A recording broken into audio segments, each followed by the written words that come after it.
Bismillahirrahmanirrahim. Assalamualaikum warahmatullahi wabarakatuh. Ibu Bapak, saudara, para mahasiswa yang saya cintai dan saya banggakan, tak terasa perkuliahan kita tinggal setengah semester lagi ya, tinggal setengah semester lagi, dan seperti yang saya pernah sampaikan di semester yang lalu, bagi yang sempat ketemu di semester yang lalu, nah bagi yang baru ketemu di semester sekarang, ya seperti biasa lah ya, ini biasa saya sampaikan. Bagi yang belum punya topik, sesegera mungkin cari, itu ya. Bagi yang sudah punya, sesegera mungkin tulis proposal. Kenapa? Karena di akhir semester ini, Ibu Bapak balap dengan apa? Balap dengan surat cinta dari Prodi, ya. Balap dengan surat cinta dari Prodi yang ya mungkin menanyakan ya, gitu, menanyakan mau kapan SUP, seminar usulan penelitian. Nah, yang harus dilakukan sekarang adalah perwalian. Itu ya, yang harus dilakukan sekarang adalah perwalian. Jadi jangan-jangan Ibu Bapak lupa ini siapa dosen walinya. Gitu. Mohon pastikan Ibu Bapak sudah punya dosen wali dan minimal nomor WA-nya ada dan segera berkonsultasi. Ada yang dosen walinya saya enggak? Oke, kalau ada boleh lah ya, boleh japri gitu kan. Kalau nggak ada, it's okay, nyantai aja ya. Maksudnya nyantai saya itu dengan saya ya, gitu. Nah, jadi perwalian dulu. Setelah perwalian, silakan obrolkan terkait dengan topik yang akan diteliti, yang akan dibuat tesisnya itu, dan sesegeralah lakukan. Jadi topik tesis itu jangan dipikirkan, tapi ditulis, ya. Itu dipikirkan tuh nggak selesai itu, dipikirin aja nggak, tulis saja ya. Jadi tulis saja. Uktubu kama ra'aitumuhum yaktubun. Ya. Bagaimana sih menyelesaikan proposal ya? Tulis saja. Uktubuhum kama ra'aitumuhum yaktubun. Tulislah sebagaimana kalian melihat orang-orang yang sudah selesai menulis. Ya, gimana? Mereka juga ya semua juga termasuk saya ya, dulu waktu kuliah itu kan bingung nih mau meneliti apa gitu. Nah, kembali ke mata kuliah Medlit itu ya. Di mata kuliah Medlit kan yang penting ada fenomenanya. Ada fenomena, ada teori, ada penelitian terdahulu. Itu ya.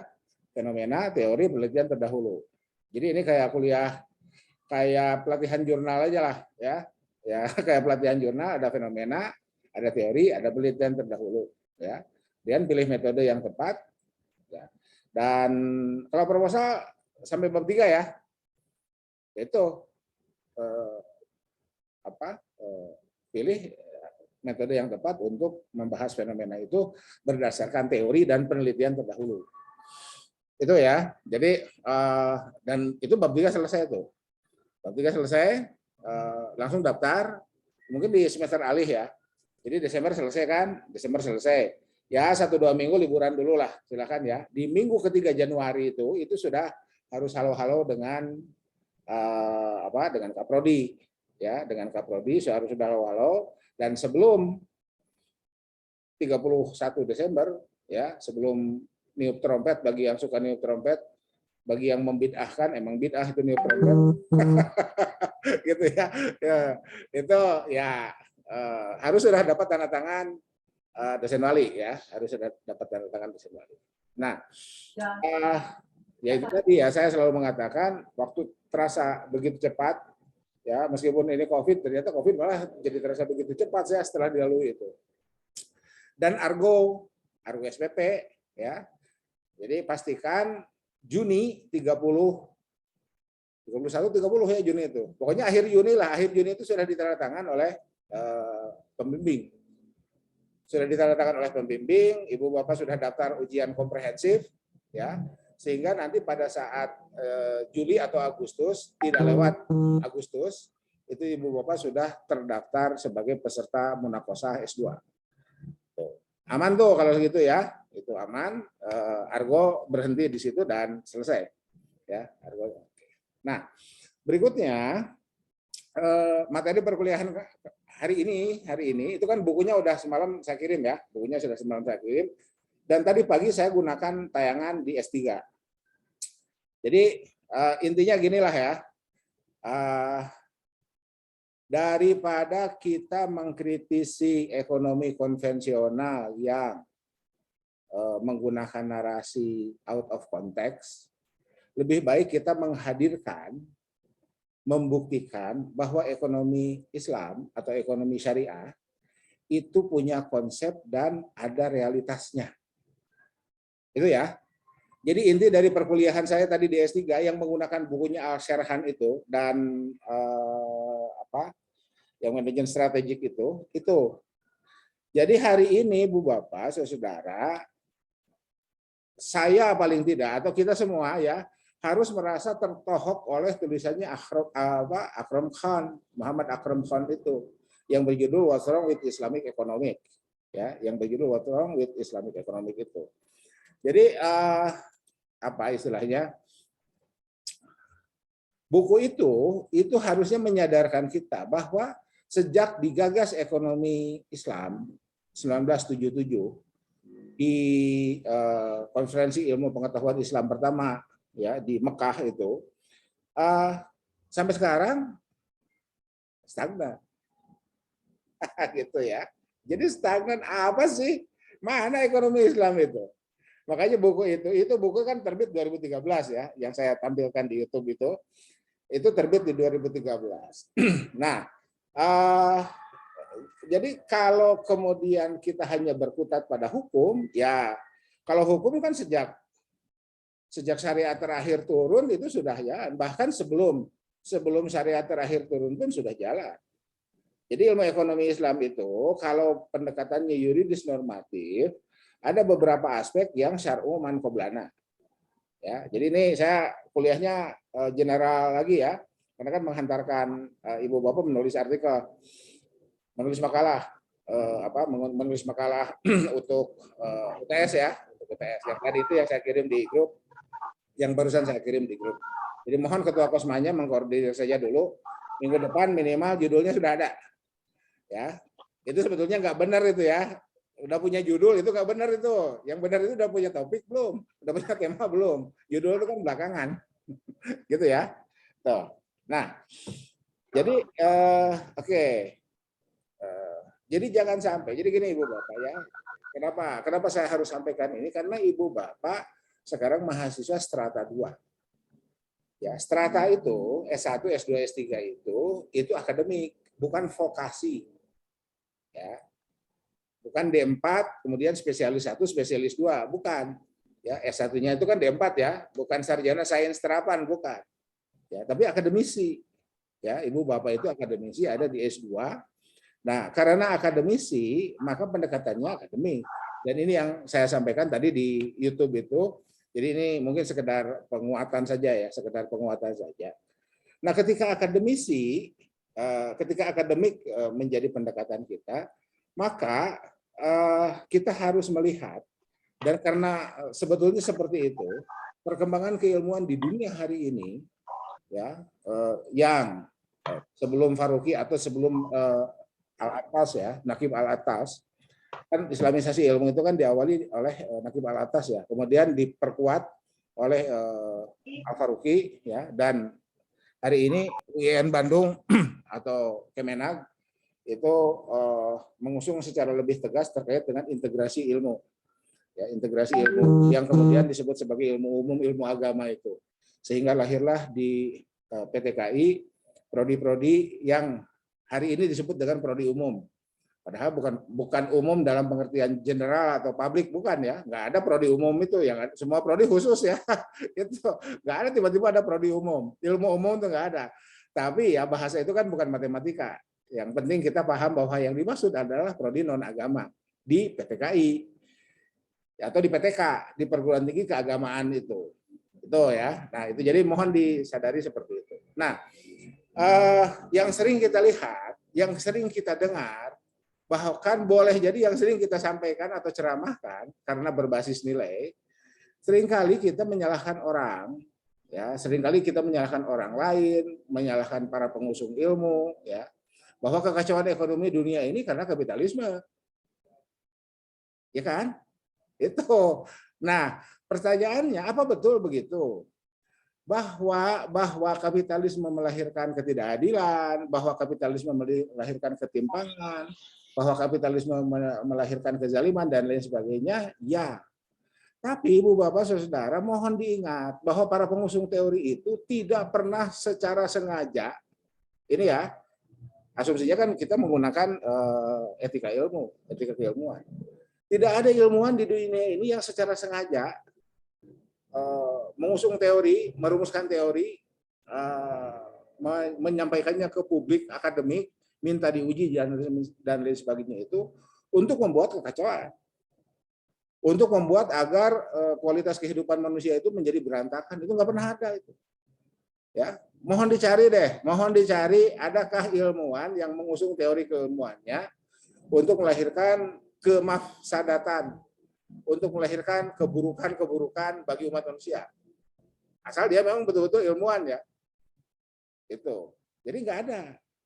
Ingat kembali materi kuliah filsafat ilmu. Bahwa ilmu itu adalah untuk kebaikan manusia. Itu. Ya. Nah, hari ini kita bisa melihat, makanya ada teori klasik, ada neoklasik ekonomi itu ya. Sebelumnya Keynes ya. Nah, kenapa terus bergerak sejarah teori ekonomi itu? Karena persoalannya terus bergerak, karena perkembangannya terus bergerak. Gitu. Jadi ketika kita gunakan ekonomi klasik, ternyata nggak bisa, lihat di Keynes. Ternyata nggak bisa juga, lihat di neoklasik, kan gitu. Nah hari ini itu bergerak di sekitar tiga itu ya. Apakah klasik, ya Marshallian dari Adam Smith ke Alfred Marshall, atau Keynesian, ya, atau neoklasik. Siapa para pengusungnya? Ya meskipun Samuelson itu Keynesian, tetapi beberapa aspek dari Samuelson juga neoklasik, klasik ya, klasik dan kemudian jadi neoklasik hari ini.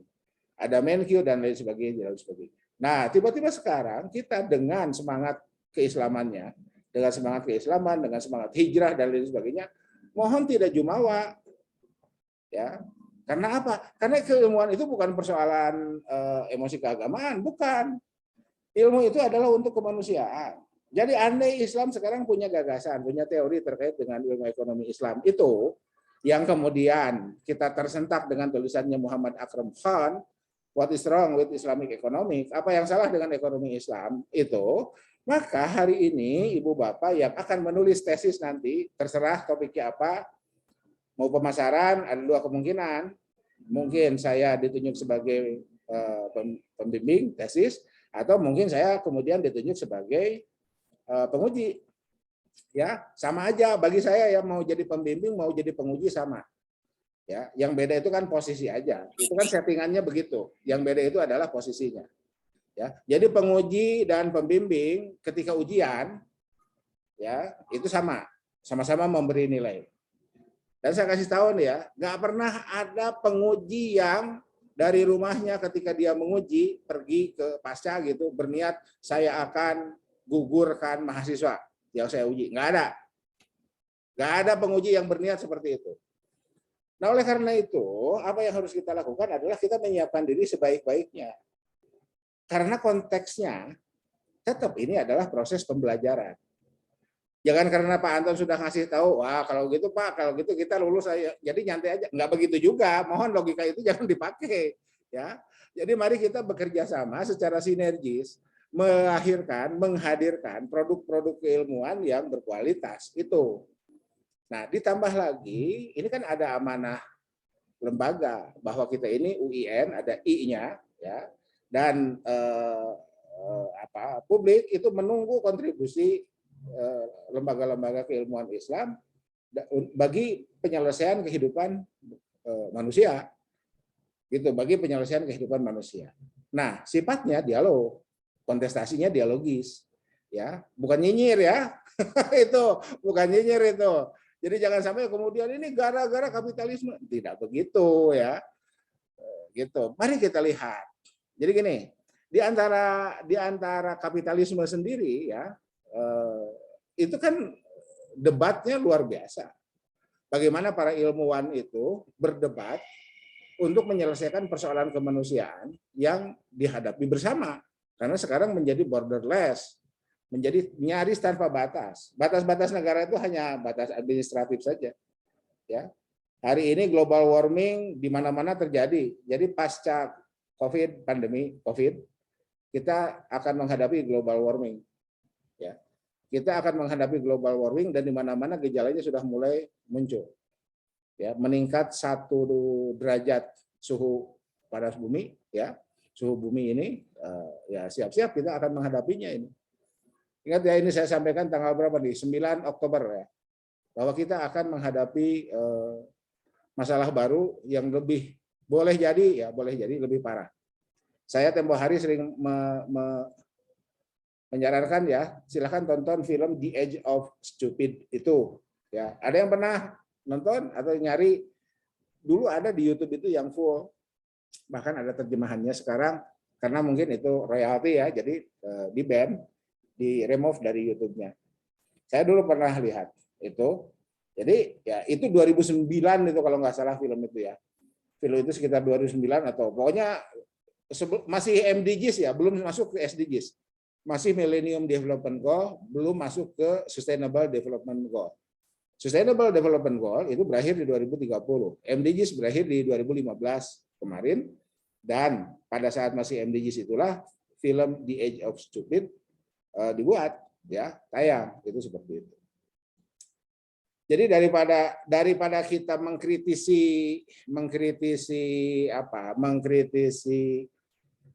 ekonomi konvensional yang sebetulnya mereka sendiri tidak seperti yang kita bayangkan, ya.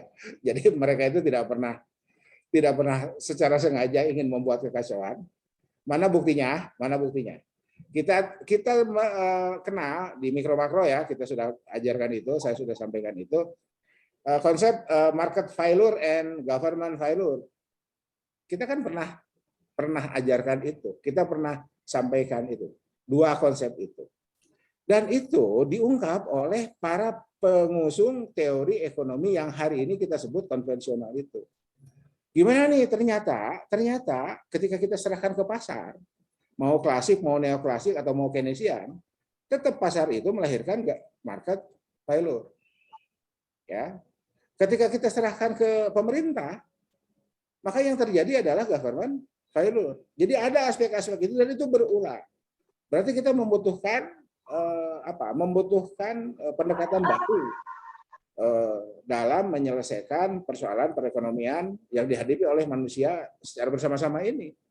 Ya, jadi mungkin 2-3 tahun yang lalu saya tidak sering menggunakan istilah bersama-sama, tapi hari ini ya mulai ya awal semester inilah ya, awal semester ini atau mungkin awal bulan ini kita harus lebih meningkatkan kesadaran bahwa persoalan yang dihadapi kita itu bukan persoalan individu lagi, bukan persoalan kelompok, bukan persoalan bangsa, tapi persoalan umat manusia secara bersama.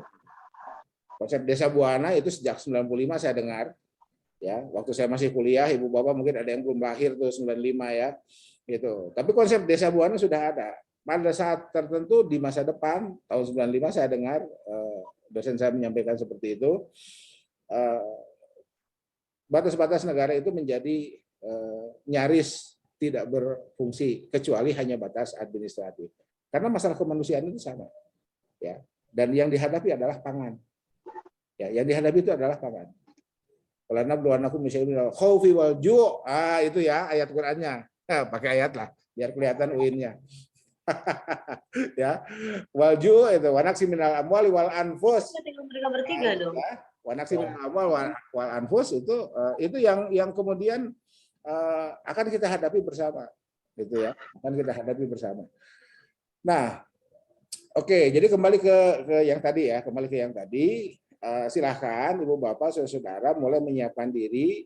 Nah, tadi saya kirim matrik itu yang mohon diisi ya, paling telat minggu depan sudah ada isinya. Jadi nomor biasa, NIM, nama, nomor WA dan lain sebagainya, judul.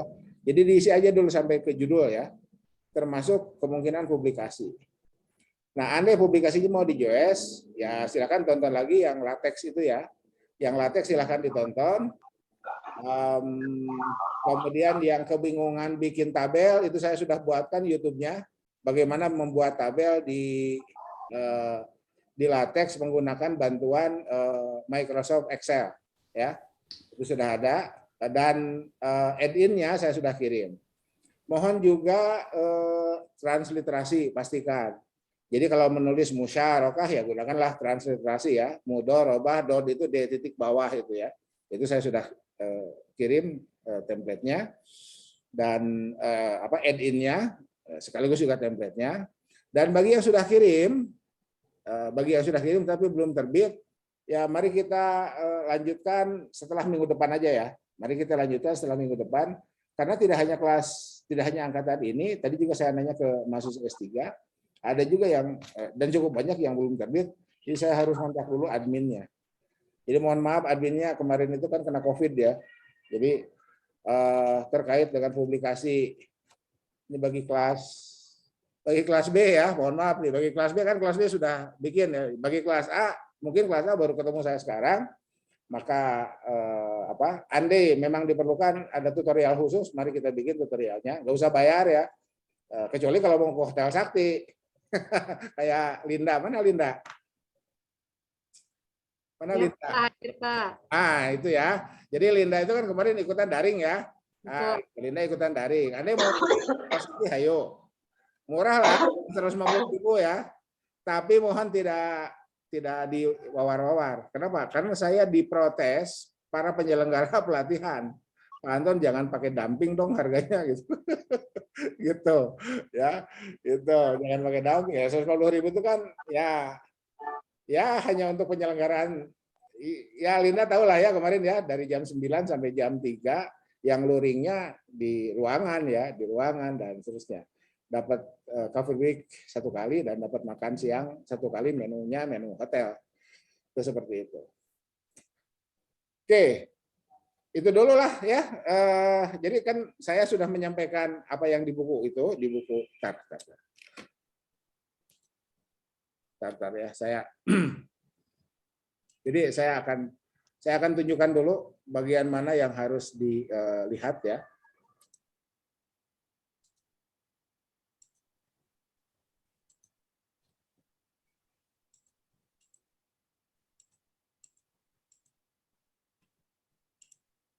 Jadi ketika sifatnya masih studi atau perspektif, itulah yang diantaranya ya, yang oleh Akram Khan ya dipertanyakan, disebut sebagai stagnasi. Disebut sebagai stagnasi. Kan mestinya karena kita sudah punya kajian muamalah sejak Muhammad bin Abdullah Shallallahu Alaihi Wasallam menerima wahyu, ya. Bahkan kalau kita gunakan pendekatan syar'u man qablana, mudorobah, musyarakah dan turunannya dari situ, itu kan sudah ada sebelum Muhammad bin Abdullah menerima wahyu. Bahkan 2 abad sebelumnya itu siapa? Abdul Manaf ya. Kan Abdul Manaf yang usul ke Kaisar Romawi 200 tahun sebelum Muhammad bin Abdullah lahir untuk membuka jalur sutra via laut. Ya, karena kan jalur sutra asalnya via darat dari Tiongkok ke Romawi itu melewati Persia. Romawi dan Persia kan perang tak berkesudahan sehingga pasokan komoditi dari Tiongkok itu terganggu. Nah, di sisi lain Quraisy itu punya tradisi rihlatas syita'i wasoif. Rihlatas syita'i ke Yaman, wasoifnya iya betul ke Yaman, wasoifnya ke Syam. Nah, Syam itu kan wilayah Bizantium, wilayah Romawi. Akhirnya usullah Abdul Manaf dan disetujui. Yang asalnya Mekah dan Yathrib, waktu itu belum Madinah ya, tidak terlalu dikenal kecuali hanya oleh pedagang yang segmentasinya berbasis klimatologis itu. Nah, itu ya. Jadi bicara surat Quraisy jadi bicara marketing ya. Segmentasi klimatologis. Nah, barangkali ada yang menulis artikelnya boleh lah ya. Segmentasi klimatologis, tafsir historis bagi surat Quraisy kan gitu, bisa gitu. Rihlatas syita'i ke Yaman, wasoifnya ke Syam. Nah, sekarang menjadi seasonal segmentation. Musim dingin produksilah baju-baju musim dingin. Musim panas produksilah baju-baju untuk musim panas. Kan begitu. Ya, itu. Oke. Jadi kuliah lagi ya. Oke. Nah di buku ini kita lihat tadi kan saya menyatakannya seperti ini ya. Islamic business gitu ya. Nah ini yang begini-begini ini di semua buku yang belakangnya ada Islamnya, Islam atau ada syariahnya itu yang menjadi apa? Menjadi anak kandung atau turunan dari gagasan Islamisasi sains Rakib Al-Atas dan kemudian Faruqi yang kemudian oleh Kemenag menjadi integrasi ilmu, oleh UIN Jogja menjadi integrasi interkoneksi, oleh UIN Bandung menjadi Wahyu Memandu Ilmu, oleh UIN Surabaya menjadi Menara Kembar, oleh UIN Malang menjadi Makassar, oleh UIN Makassar menjadi Rumah Peradaban. Pak Anton kok hafal? Iya apalah. Saya kan ikut menyusun keluar SK Dirjennya itu ya terkait dengan integrasi ilmu itu. UIN Jakarta sempat menggagas sains tauhidullah, tapi kemudian UIN Jakarta tidak mengeluarkan jargon, biarlah jargon itu dikeluarkan oleh masing-masing prodi. Ya benar juga, masuk akal juga. Karena kan jargon Wahyu Memandu Ilmu itu lebih tepat untuk itu tadi ilmu-ilmu umum tadi ya. Itu ilmu-ilmu atau prodi-prodi agama gimana ceritanya sebagai sebagai prodi yang mengembangkan Wahyu Memandu Ilmu, toh dari dulu juga ilmunya ilmu wahyu. Ya, karena dari dulu ilmu wahyu ya itu seperti tadi penjelasannya. Oke. Nah, kita lihat nih. Ya. Jadi kan tadi kan di YouTube saya sudah sampaikan dimulai dari Imaratul Ard ya. Imaratul Ard itu surat Hud ayat 61. Wa ansya'akum minal ardi auzubillahi minasyaitonirrajim. Wa ansya'akum minal ardi wasta'marakum fiha. Itu Imaratul Ardi. Ya, Imaratul Ardi larinya ke konsep khilafah ya. Khalifah fil ardi itu mohon tidak dihubungkan dengan khalifah yang lagi ramai ya. Yang di framing politik itu mohon tidak dihubungkan dengan itu ya. Karena ini jailun fil ardi khalifah itu sudah ada sejak 14 abad yang lalu di dalam Al-Qur'an. Itu masuk ke halal haram dan seterusnya. Kemudian nah saya loncat aja ke sinilah ya. Nah ini ya. Islamic law syariah ini Islamic business ideal itu ya ini syariah compliant ya. Syariah compliant, Ibu Bapak bisa lihat di sini. Oke, nah ini wajib, mandub, makruh ya. Jadi apapun yang ada menjadi hukum taklifi itu. Nah, di sini ada mustabih. Nah, ini pasti bukan Syafi'iyah ya yang nulisnya. Al-Serhan itu kemudian kemungkinan Hanafi ya dan haram. Kita lihat selanjutnya. Kalau kita lihat Islamic ethical system dan penerapan di ekonomi ya ini ya temptation, hardship. Ya di konvensional juga nggak usah pakai Islam memang begini kok. Ya. Itu prinsipal governing Islamic ethic ya, unity, kemudian apa? Iman, khilafah, balance. Tidak di ekonomi Islam juga begini. Ya. Iya kan? Ya, gitu ya. Nanti ada psikologi Islam. Nanti ada apalagi lah yang pakai Islam belakangnya ya memang begini, ya. Oke, justice or adil, kemudian free will, kemudian masuk ke Islamic value in business. Nah, ini. Lihat. Prohibition of bribery.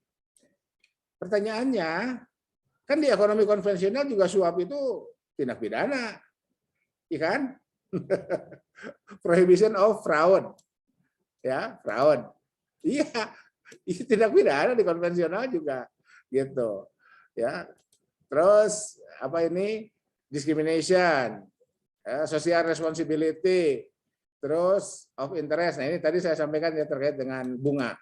Kita sepakat itu di bunga, bukan di riba. Riba itu nggak sepakat ya. Apa perlu saya buka lagi tafsirnya? Kan saya pernah buka ya. Oh, di kelas B yang pernah saya buka waktu belajar makro itu. Ya, di kelas A mungkin belum. Mau kita buka. Sebentar. Kita buka ya. Anton atau ini jadi kuliah deh, ya sudah nggak apa-apa kuliah lagi aja. Kan Pak Anton janji mau sebentar. Oke, mumpung ingat Arriba,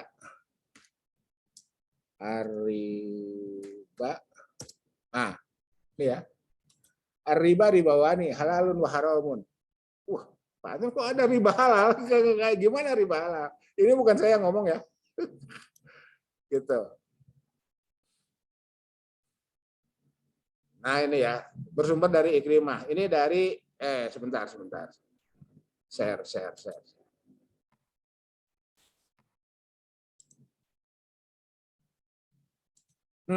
Ya, ketik aja oleh ibu bapak ribawani.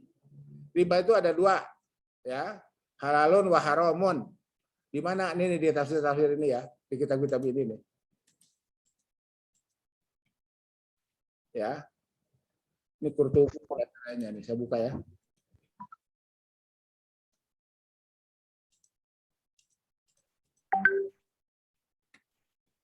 Betul. Nih, riba halal, riba haram. Itu ya. Jadi mohon jadi gini, yang qat'iyud dilalah itu zolim, apalagi eksploitasi itu qat'iyud dilalah. Ya. Nah, ribanya sendiri itu zaniyud dilalah. Ribanya sendiri zaniyud dilalah. Itu ya. Jadi mohon buka kembali buku-buku fikih muamalahnya ya, usul fikihnya terkait dengan qat'i zonni itu. Kenapa begitu? Ini kenyataannya begini nih. Yamhaqullahu riba wa yurbis shadaqah. Gimana? Kok sepertinya tidak konsisten. Ribanya diyamhaq, ya. Tetapi Allah sendiri menggunakan kosakata yurbi. Ya, fi'il mudhari itu wa yurbis shadaqah. Gitu. Jadi ya itu tadi ya. Oleh karena itu, Ibu Bapak Saudara, itu tadi di awal saya mengatakan, termasuk di S3 tadi pagi itu, kajian itu tetaplah kajian. Tidak ada tafsir tunggal. Itu ya, tidak ada tafsir tunggal. Dan narasinya itu lebih dari cukup. Kita memiliki banyak narasi dalam kitab-kitab tafsir, sejak tafsir klasik sekalipun. Karena ini yang bicara Ikrimah nih. Ya, itu. Ini riba ziyadah ini ya. Itu. Jadi ada ayat yang memang secara tegas mengharamkan riba, ada yang kosakata ribanya sendiri masih berkembang, ya, masih berkembang atau masih digunakan, masih memasuki pembahasan-pembahasan yang ternyata tidak haram. Makanya di sini secara tegas, ya, ar-riba ribawani, riba halal wa riba haram. Fa amma riba halal fa huwa allazi yuhda yutamasu ma huwa afdalu minhu wa anituha fi hadhil ayah wa riba halal allazi yuhda liyusaba ma huwa afdalu minhu la lahu wa la alaihi laisa lahu fihi ajrun wa laisa alaihi fihi ismun. Wa kadzalika qala Ibnu Abbas. Itu ya. Jadi ini lagi-lagi akademik itu akademik. Ya. Tapi mohon jangan dipakai ceramah di publik ya. Ini kata Pak Anton riba ada yang halal. Oh jangan. Bahaya itu ya. Ya bahaya itu, bahaya. Silakanlah dikaji, dibuat narasinya. Gitu ya. Kalau zolim, intimidasi, eksploitasi, maghrib itu maisir, goror, zulum, apa lupa saya itu ya. Ya, jadi yang pasti yang qat'i itu sudah jelas. Ya, mana yang qat'i. Tapi penafsiran itu zonni, ya, penafsiran itu zonni. Jadi yang pasti ini interest. Bunga itu kita sepakat. Jadi bukan ribanya ya, bunganya. Kenapa? Karena bunga itu dari ra'sul ma. Itu yang kita sepakat. Bunga itu dari ra'sul ma. Itu. Ya. Nah, makanya Ibu Bapak Saudara, kita kan masih sering mendengar tuh mem nyinyir. Masih terdapat unsur riba dalam bank syariah, misalkan gitu ya. Kan itu sering kita Ini bank syariah masih ribawi, ya itu bahasanya ribawi. Jadi ribawi itu ada tertentu apa yang di situ mau nggak mau, suka nggak suka, orang merasa ini masih ada masalah nih di sini, ya itu. Mohon jangan tanya Pak Anton punya pengalaman pribadi nggak? Mohon jangan tanya ya, itu bisa ramai itu. Oke. Jadi ini prohibition of certain earning. Nah, ini ya, gambling, lotre, ya, alkohol. Iya, ibu bapak di konvensional juga kan nggak boleh. Ingat ya konsep underground economics. Gitu. Nah, sekarang kalau kita mau kritisi seperti yang tadi saya sampaikan di YouTube itu, ya kita kritisinya dari kebijakan. Ya, kemudian ada kebijakan yang membungkusnya melalui pariwisata. Orang Malaysia kalau mau judi ke Genting, Thailand. Nah, jadi kalau mau dibuat narasinya silahkan, gitu ya, gitu. Prohibition of hoarding, hoarding ini ya di konvensional juga kan sama. Makanya ada undang-undang anti monopoli, ya, ada undang-undang yang melarang penimbunan, ya. Terus ini ya prohibition of extravagant and waste ini, ya. Ini saya sudah jelaskan tadi lah ya. Contohnya berhasil membuang kopi ke laut untuk mendongkrak harga. Ya, payment of zakat, payment of charity, ya, dan ini clean lines ini innasidqo yahdi ilal bir wal bir yahdi ilal jannah, substansinya sama dengan itulah ya. Ya di konvensional juga sama ya gitu. Lantas kalau begitu di mana perbedaannya? Di niat. Ya, kalau mau agak detail, satu niat, dua syariah compliant dalam proses, ya, tiga halal dalam produk. Produk itu dua ya, barang dan jasa. Ya. Narasi turunannya bahwa kita harus baik, bahwa kita harus jujur, bahwa kita harus menjaga kepentingan konsumen, perlindungan dan seterusnya itu sama. Yang membedakan justru di situ niat. Dan niat disitulah inti keyakinan kita. Itu yang membedakan kita. In the long run we are all dead. Siapa yang ngomong? Keynes. Ya, dalam jangka panjang semua orang mati. Ya. Bedanya dengan kita, ya, ada the hereafter. Ada responsibility, ada pertanggungjawaban. Itu ya. Yang itu yang membedakannya gitu kan. Antara kita dengan orang-orang ateis itu, antara kita dengan orang-orang sekuler itu yang membedakannya. Bahwa apa yang kita lakukan itu akan diperhitungkan. Gitu. Kan jadi ceramah kuliahnya. Gitu ya. Jadi ketika membicarakan nilai kuliahnya jadi ceramah. Ya saya pikir cukup dulu lah ya sampai sini ininya apa narasinya kuliahnya silakan dibaca ya, silakan dibaca. Setiap paragraf ini berpotensi ya, berpeluang menjadi bahan artikel. Ya. Nih, ini kan bisa disimpan di kesimpulan. Jadi setiap paragraf ini bisa disimpan di kesimpulan. Ibu bapak saudara tinggal membuat esainya dan mulai dari pendahuluan sampai hasil dan pembahasan. Ya, kalau mau ke JOS ya, kalau mau ke JOS pakai template LaTeX, pusing di awal, tapi kesininya sangat nyaman, ya, bisa nyaman kalau sering berlatih. Oke, silakan kalau ada pertanyaan. Ya. Kalau ada pertanyaan silakan ditanyakan. Ini nah, siapa yang pakai virtual background? Ini nih. Ini siapa nih? Ini yang saya kasih kotak. Oh, nggak kelihatan ya.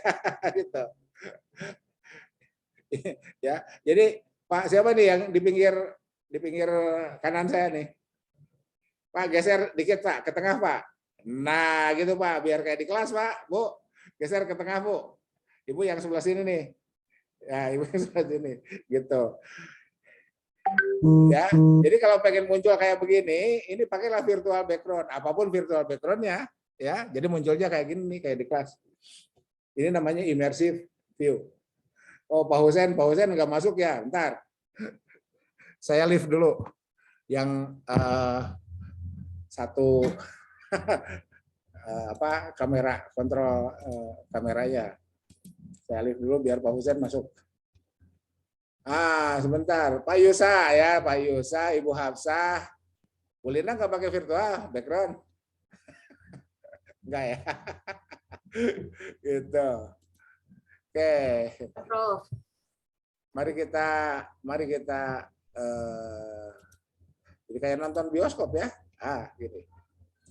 Ya, silakan. Ada yang mau ditanyakan?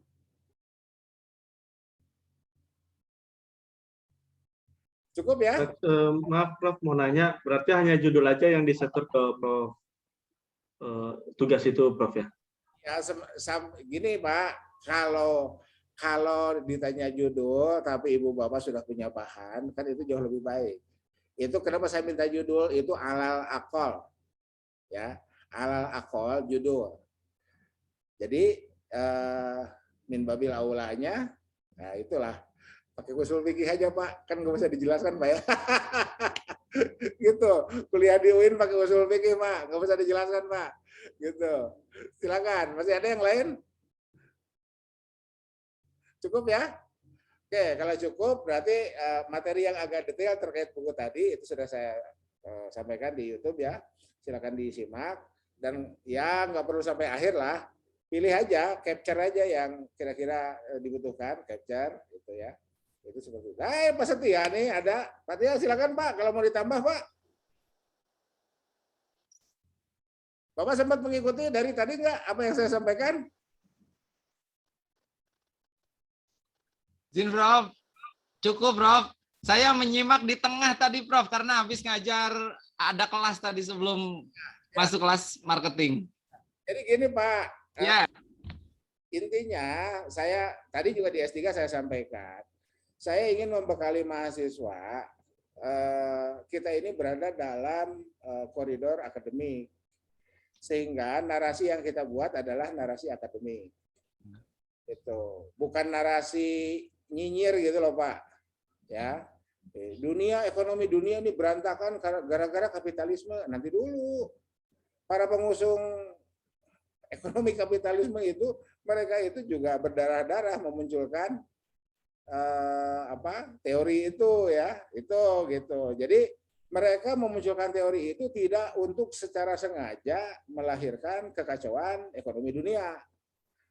Kurang lebih kan begitu Pak ya. Itunya apa yang saya sampaikan itu. Nah, sekarang daripada kita menuding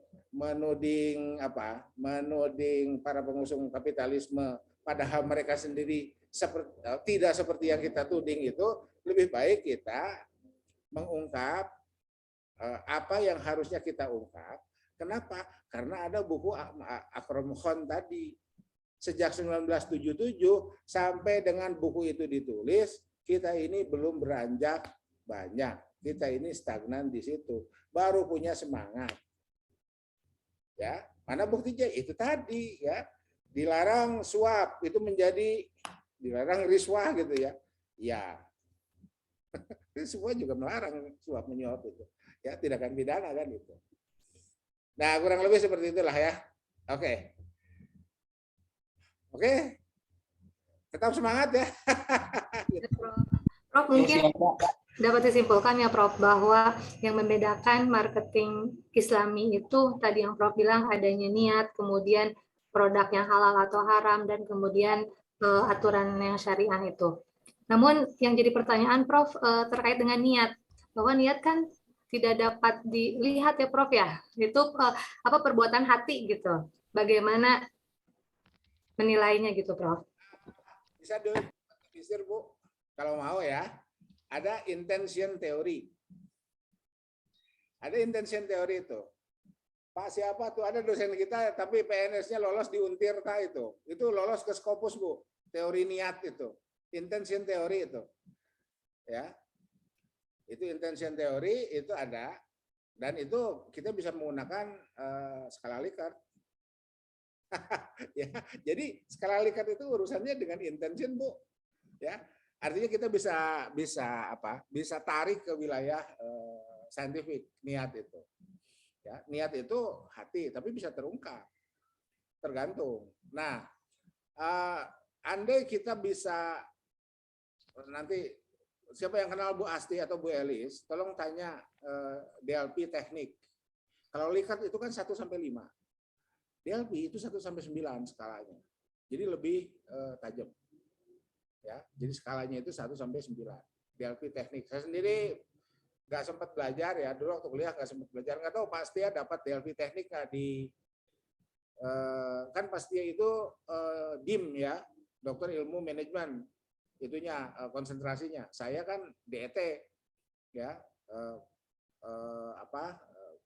beda kampus ya, logonya sama tapi beda kampus. Saya Cimandiri, pasti di Batu Ukur ya. Iya, betul, Prof. Nah itu ya, jadi silakanlah, karena itu tadi, makanya kenapa UIN Jakarta tidak melahirkan jargon untuk integrasi ilmu itu, karena UIN Jakarta menyerahkan ke masing-masing prodi. Saya dengan pasti aja kan, ya meskipun beberapa dosennya sama, tapi pendekatannya agak-agak beda. Ya. Pendekatannya agak-agak beda. Meskipun mungkin sama-sama DIE ya, DIE di Pati Ukur sama DIE Cimandiri agak-agak beda juga tuh. Ya. Belum lagi geng dosennya juga beda ya, Pak Tia ya. Dosennya juga kan beda itu. Itu seperti itu. Saya kan, Pak Tia dapat Ibu Armida enggak? Bu Armida waktu S2 dapatnya, Prof. S3. S3 enggak. Beliau pas jadi menteri waktu itu. Ya. Enggak, Pak. Beliau memang pas jadi menteri, tapi ke kelas saya datang loh, Pak. Beda tarif, Prof. DET sama DIM. Ya, itu ya makanya gitu. Tapi kan sama-sama lah suhunya almarhum Prof Yuyun ya. Ya. Almarhum Prof Yuyun, dan soal ujian kualifikasi kita kan sama, Pak. Gitu. Oke, jadi nah itu gitu Ibu ya, Bu Lina ya tadi ya. Ya, baik Prof. Hatur nuhun. Masih ada? Cukup? Oke. Kalau cukup, ya mari kita tutup dengan atau mungkin pasti ada yang mau disampaikan, Pak. Cukup, Prof. Cukup, Prof. Nanti saya di belakang saja diskusinya sama Prof, mau nanya riba yang halal. Jangan bikin status Facebook, Pak ya.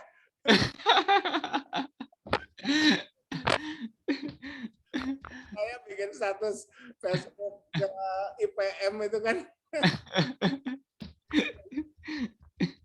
Kalau saya lihat, pasti ya, kalau saya sisi baik Indonesia, kemudian saya upload di status, itu tadi Pak, saya dituding pro. Ya. Tidak pro B itu. Nah, itu kan jadi begitu itu. Ya kalau mau protes, proteslah ke BPS gitu kan. Dan itu saya lihat di Bank Dunia juga ada, di World Bank. Iya. Orang kan tetap aja, apalagi ke World Bank kan gitu. Itu tadi dengan narasi nyinyir itu ya, wah itu mau Yahudi selesai gitu. Wah, kan nggak begitulah ilmuwan itu ya. Ilmuwan itu tetap berbasis data. Kalau kita meragukan data BPS, kan berarti kita harus cari sendiri sebagai data bandingannya, iya kan? Iya betul, Pak. Iya gitu, gitu. Kalau kita nggak pakai data BPS, mau pakai data apa lagi? Kan gitu. Mau nyari data sendiri, emang bisa? Ya bisa, tapi kan ada konsekuensinya. Ya, oke. Sementara gitu dulu. Selamat berlibur, Pak, Bu.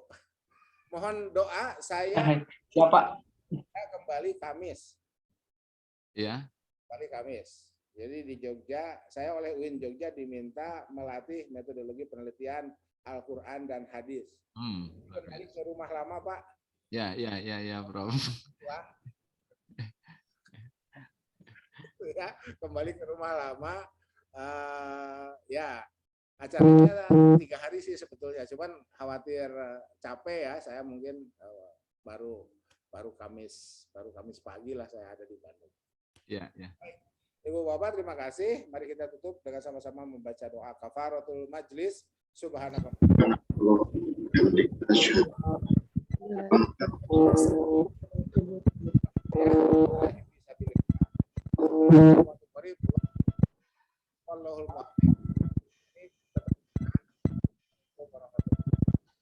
Waalaikumsalam warahmatullahi wabarakatuh.